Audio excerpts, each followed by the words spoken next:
ఈ ఊరు పేరు లేని, ఈ చదువు సంజా లేని, ఈ సోకాల్ ఫిన్ ఇన్ఫ్లుయెన్సర్ అన్న వర్డ్ వాడి ఫినాన్స్ నిన్ను డౌన్ గ్రేడ్ చేయలేను. ఇన్ఫ్లుయెన్సర్ అంతే. అసలు ఇన్ఫ్లుయెన్సర్ ఏంటో కంటెంట్ క్రియేటర్ అంతే. రైట్, వ్యూవర్షిప్ కోసం ఆ పనికి మాలిన చెత్త రూల్ని ప్రతి ఒక్కరి మీద రుద్ది రుద్ది రుద్ది రుద్ది మమ్మల్ని సావగొడుతున్నారు ఇప్పుడు.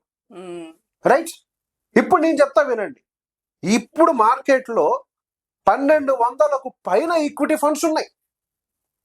ఓకే, అండ్ ప్రతి దానికి కేటగరైజేషన్ ఉంది.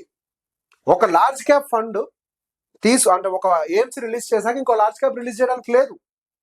వాళ్ళు ఇంకో మిడ్ క్యాపే తీయాలి, ఇంకో స్మాల్ క్యాపే తీయాలి, ఇంకో మల్టీ క్యాపే తీయాలి, ఇంకో ఫ్లెక్సీ క్యాపే తీయాలి, అంతే. ఇప్పుడు ఓవర్ ల్యాపింగ్ ఎక్కడ వస్తుంది?